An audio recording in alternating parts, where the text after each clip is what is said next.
Le Grand Matin Sud Radio, 7h-10h. Patrick Roger. Il est 8h35, le grand débrief de l'actualité. Philippe David et Françoise de Goa sont là. Et vous, au 0826 300 300. Alors, il y a beaucoup de sujets.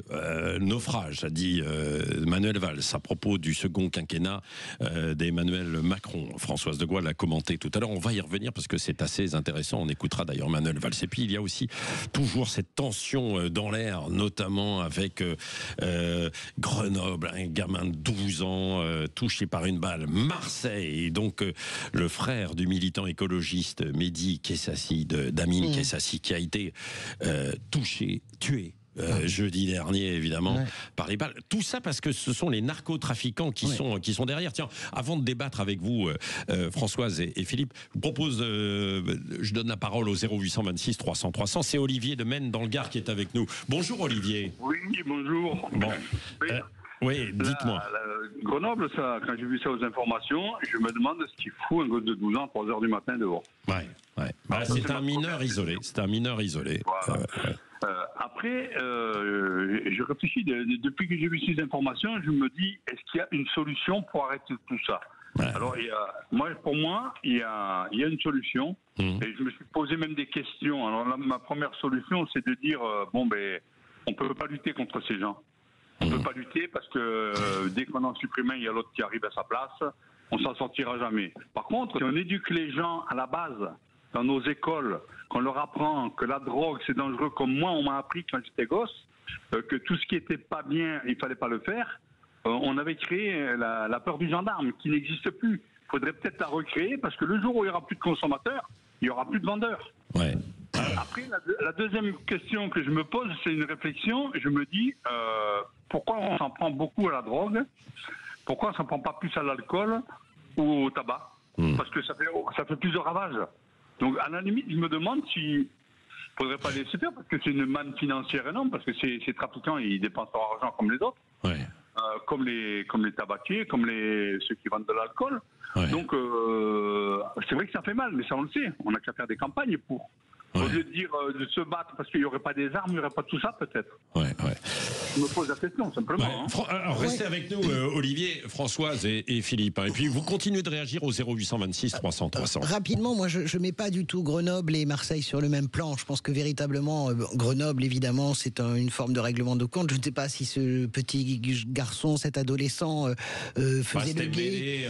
Je ne sais pas. C'est autre chose. Marseille, c'est autre chose. Vraiment, c'est une exécution en règle. Marseille a toujours été une ville violente. Moi, ça me fait penser aux juges assassinés. Et au moment de la French Connection, justement, on a oublié. On fait comme si on découvrait Marseille. On a oublié que Marseille a été pendant des années avec Gaëtan Zampa, a été la plaque tournante de la French Connection et de l'héroïne qui partait vers les États-Unis. On a oublié cela et on a l'impression de redécouvrir, si vous voulez, cette ville qui a toujours été une ville en proie. Et on a abattu un magistrat dans les rues de Marseille. Et là, on abat un militant écologiste. Donc, je suis assez d'accord avec ce qu'a dit Sandrine Rousseau. C'est vraiment un assassinat politique. Et c'est un assassinat véritablement pour l'empêcher de nuire. Donc, c'est pour ça que je mettais pas du tout les deux choses sur le même pied. Non, ça n'a à peu près rien à voir. Marseille est très grave. Marseille est très très grave. Oui, mais ce que disait Saïd Hamada tout à l'heure, ancien député à Marseille, il dit là c'est à Marseille. Et donc c'est la loi du silence qui risque de s'imposer.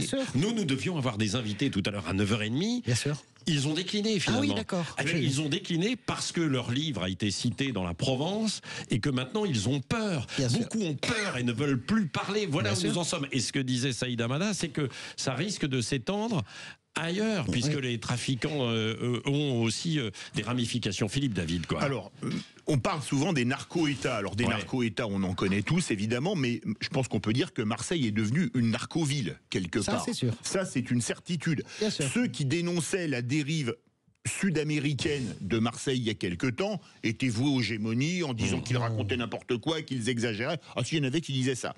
Moi, je vais vous prendre un exemple. Vous avez parlé de Gaëtan Zampa, mais avant, il y avait eu Guérini, les Corses, les Gitans, etc.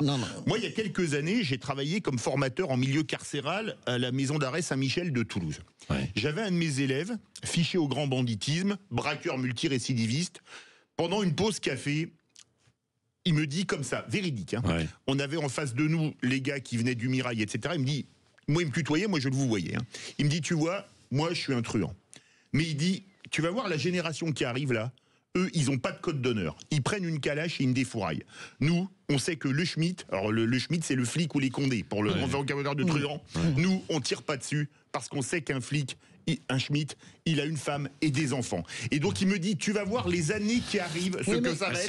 Et ce qui a terrible à dire, c'est ce que je vais répondre. Vivons, je vais répondre parce que j'ai beaucoup travaillé, bien sûr, à Marseille et dans le Var. Je vais répondre à ça. Ça, c'est la vision un peu romanesque.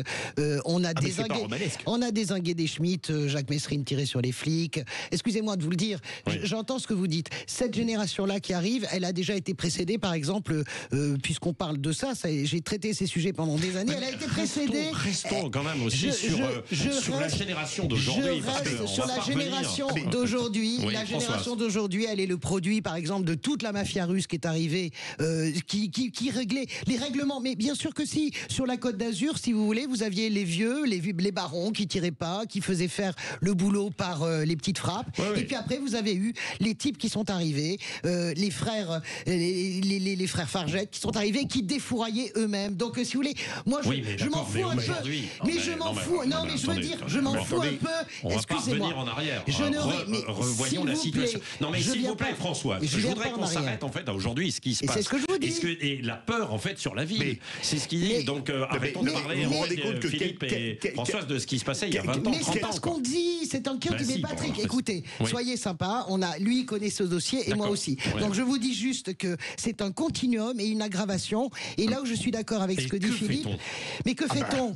Que fait-on ? Que fait-on ? De toute façon, avec notre état de droit actuel, ne nous cachons pas derrière notre petit doigt, on ne peut rien faire. Parce que de toute façon, on a tellement complexifié le travail des policiers. Tellement complexifié, où s'il manque un tampon, une signature, une ligne, l'affaire est classée, non, vous le libérez parce qu'il manque une signature ou un tampon, où il y a un mot qui manque, et donc, parce qu'ils ont les moyens de se payer d'excellents avocats en plus. Parce qu'il faut savoir que le chiffre d'affaires, c'est tant milliards.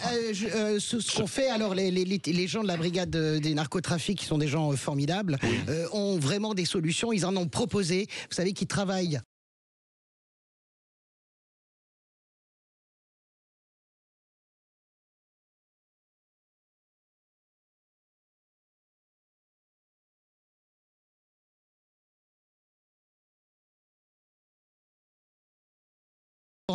Il faut absolument permettre à des gens qui sont dans toutes... ça a été proposé, proposé il y a 2 ans, bien sûr. Il faut absolument renforcer ce statut-là pour permettre à des gens du système de cracher et de faire tomber le système, en fait. Bon, est-ce qu'il n'est pas trop tard? C'est ce que se disent certains, évidemment, parce que tellement, évidemment, c'est devenu assez terrible. À Marseille, ça me semble difficile d'inverser la vapeur. Vous voulez ajouter un dernier mot sur ce que vous avez entendu avec Philippe, David et Françoise, et ensuite...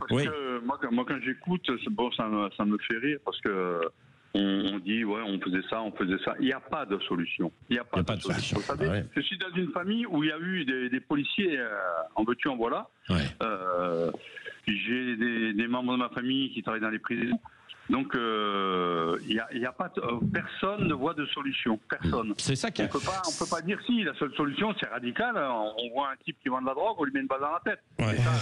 Même ça, c'est pas une solution parce qu'on en mettra un autre à sa place. On ne peut rien faire. Ça c'est vrai. Alors oui, merci mon cher Olivier. Au 0826 300 300. Justement, il y a Guy qui est avec nous parce que l'une des autres questions qui est évoquée dans l'actualité, c'est l'armement des polices municipales un peu partout et ça progresse parce que y compris dans des villes de gauche où on était contre, aujourd'hui on se dit qu'il faudrait peut-être le faire. Guy est avec nous de la Farled, c'est ça. Bonjour Guy. À côté de Toulon. Bonjour Patrick, Françoise, Philippe. Bonjour. Voilà. Alors écoutez, moi j'écoute tout ça là et je ris un peu comme le monsieur qui était auparavant. Qu'est-ce que vous voulez faire avec... Vous pouvez armer la police, ça ne changera rien, parce que de toute façon, ils n'ont pas le droit de tirer. Vous pouvez faire tout ce que vous voulez, il n'y a rien qui changera tant qu'on n'aura pas pris le taureau par les cornes, c'est-à-dire changer l'éducation et être mettre tous ces gens qu'on attrape, vous mettez la personne qui consomme de la drogue, vous mettez la personne qui vend de la drogue, vous les mettez dans des camps de redressement, mais pas des camps de redressement où ils ont une télévision, ils ont ci, ils ont là. Non, dans des camps de redressement où les gens, tant qu'ils n'ont pas pris le pli, on leur donne, on les rééduque d'une manière correcte pour qu'ils puissent vivre en société. Ah non, mais c'est ferme, mais c'est ce que disent certains. Continuez. Toutes les caméras que vous voulez. Vous savez, j'ai une amie qui travaille dans une boîte qui fait des caméras, qui met des caméras. Ouais. Il y a 20 ans qu'elle y travaille. Quand elle m'a raconté ça au début qu'elle allait travailler là-dedans, j'ai dit ça servira jamais à rien. Tu peux mettre toutes les caméras. Tant que les gens ne seront pas rééduqués, ça changera rien. Oui, on sait qui est-ce qu'il a fait. Et après ça, de toute façon, on leur fait rien. Ouais. Ils ressortent, on ne leur a rien. Il y a du boulot. C'est vachement bien ce que dit Guy. Alors, c'est très bien ce que vous dites. Guy, c'est super ce que vous dites parce que l'Italie a fait ça depuis quelques années. Les prisons spécialisées pour les narcotrafiquants sont de véritables camps de rééducation. Ils n'ont droit qu'à une visite par semaine. Ils ont droit qu'à 1 ou 2 appels. Ils sont complètement isolés. Et c'est vraiment vers ça qu'il faut aller. Parce que ça peut marcher. Ça change de la France où Mohamed Amra pouvait par exemple organiser ses contrats et ses trafics depuis sa cellule. J'ai envie de dire Forza Italia. Forza Italia parce qu'ils ont payé très cher pour voir avec la mafia. Allez, dans un instant, nous poursuivons. Merci Philippe, Françoise, merci Guy, Olivier qui ont appelé. Dans un instant, qu'est-ce que vous en pensez? Est-ce que le second quinquennat d'Emmanuel Macron est comme le soutien à Manuel Valls, c'est un naufrage? Qu'en pensez-vous? 0826 300 300. Vous souriez, Françoise? Pourquoi vous souriez? Le Grand Matin Sud Radio, 7h10. Patrick Roger. Il est 8h50, le grand débrief de l'actualité. Vous réagissez 0826 300 300. Vous avez la parole, évidemment, vous le savez. C'est ouvert, le standard pour vous. Philippe David, Françoise Degois sont avec nous. On va revenir avec vous aussi, Benjamin Claes, sur la charge de Valls à l'égard de Manuel Valls. À l'égard d'Emmanuel Macron. Oui, il a qualifié son second quinquennat de naufrage. L'ancien Premier ministre qui ne décolère pas après sa non-reconduction le mois dernier au ministère des Outre-mer. Écoutez, c'était sur Radio J. Je suis en colère. En colère pourquoi? Je suis indigné. Et contre qui? Non, je suis indigné parce que le travail était fait, je crois, et reconnu surtout en Nouvelle-Calédonie, mais aussi dans l'ensemble des Outre-mer. Il fallait poursuivre ce travail. D'ailleurs, il est poursuivi sur les bases de ce que j'avais moi-même engagé. Donc c'est difficile de comprendre ce qui s'est passé. C'est difficile de comprendre ce qui s'est passé, mais d'après lui, son éviction du ministère des Outre-mer serait peut-être due, dit-il, au fait qu'Emmanuel Macron et Sébastien Lecornu, je cite, n'ont pas apprécié qu'ils réussissent là où eux avaient échoué. Emmanuel Valls, qui souhaite malgré tout que le président aille au bout de son mandat, même s'il a eu des mots très durs, effectivement, à son encontre. Ce deuxième quinquennat est difficile, c'est le moins qu'on puisse dire, c'est même un naufrage. Un naufrage? Écoutez, sa réélection, qui était quand même incroyable, mais n'a pas permis de donner sens au deuxième quinquennat. La dissolution est une erreur que lui paye, mais que nous payons, que nos institutions, notre démocratie payent. Et on le voit bien que ça crée des conditions d'instabilité. Donc oui. Bon, c'est un naufrage. Qu'en pensez-vous? Philippe David, Françoise Degois, et puis Sandra qui est au 0826 300 300. Bonjour Sandra. Bonjour Patrick, bonjour Philippe et Françoise. Bonjour. Vous avez entendu Manuel Valls. Vous êtes d'accord ou pas, vous? Alors je suis d'accord, mais Manuel Valls, il me fait rire parce qu'il est quand même rentré au gouvernement après une longue traversée du désert et qu'il commence son propos en disant « je suis en colère ». Donc en fait, c'est une vengeance, c'est pas ça fait un peu cours d'école, c'est pas très électique. Enfin, c'est pas, moi, ça m'amuse. Après, je suis d'accord avec lui sur le principe, mais je dirais même que le premier quinquennat n'a pas été glorieux. La seule chose, c'est que les Français ont eu peur de Marine Le Pen et qu'il a été réélu comme ça. Il faut quand même être objectif. Oui. Voilà. Oui, mais je suis d'accord avec vous. C'est-à-dire, ce qui est ennuyeux, c'est le messager, en fait. Parce que dire que ce qui est emmerdant, c'est Valls, en fait, dans l'histoire. C'est une fois que ce soit Manuel Valls. Je me permets vraiment une parenthèse, Patrick Roger, pardonne-moi.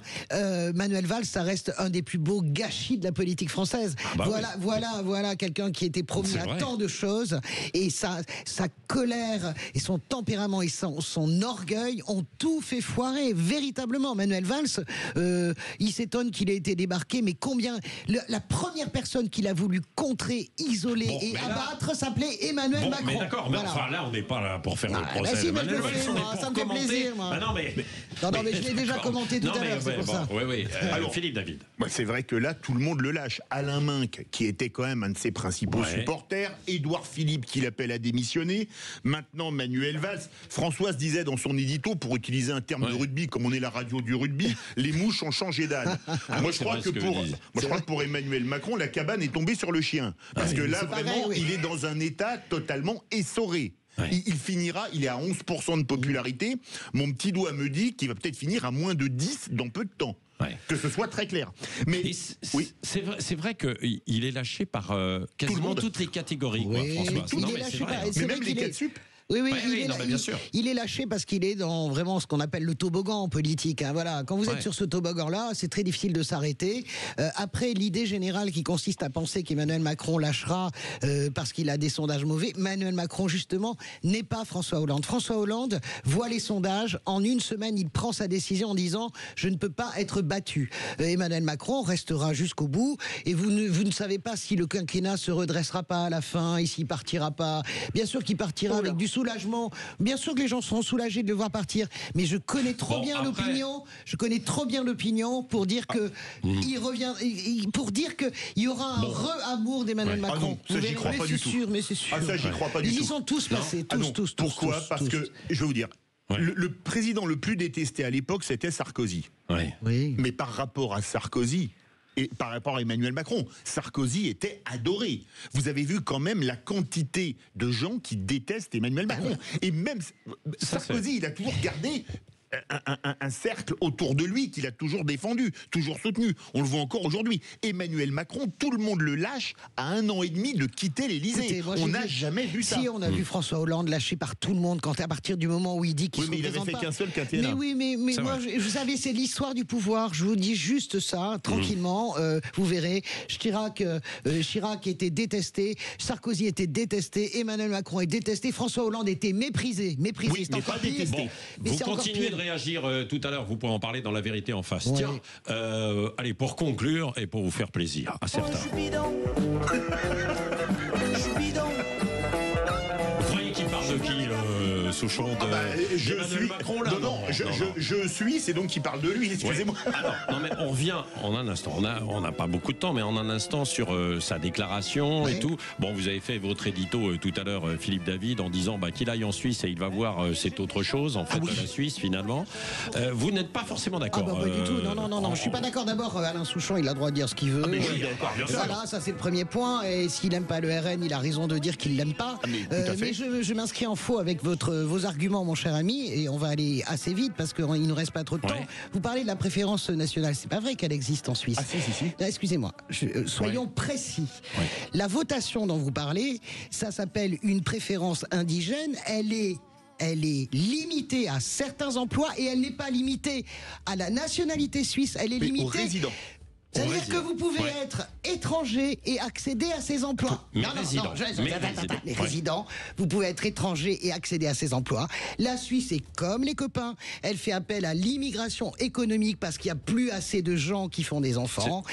Il y a un débat, la Cour fédérale a tranché, je crois, il y a 2 ou 3 ans, en disant, il y avait toute la droite conservatrice qui voulait limiter à 10 millions d'habitants. On dit non, on ne limite pas. Donc attention à ce qu'on dit. Je sais très bien que vous voulez faire rentrer au chausse-pied, mais c'est normal ce jeu. Je vais dire une toute petite nuance. C'est vrai qu'en Chine, il y a en Suisse, pardon, c'est pas la même taille. Il y a 24% d'étrangers, dont 83% d'Européens. Non, mais écoutez, en tout cas, la libre circulation, elle existe. Vous parliez des expulsions, ça marche exactement comme en France. Vous savez qu'il y a plein de cas où l'expulsion est interdite en cas de torture, en cas de risque de prison, etc. C'est un peu plus ferme. C'est beaucoup plus ferme qu'en France. Je ne sais pas ce que vous en pensez. Vous pouvez réagir d'ailleurs. Tiens, tout à l'heure à 9h, juste après les infos de 9h, vous pouvez continuer de réagir là-dessus sur Alain Souchon. On s'amuse bien tous les deux.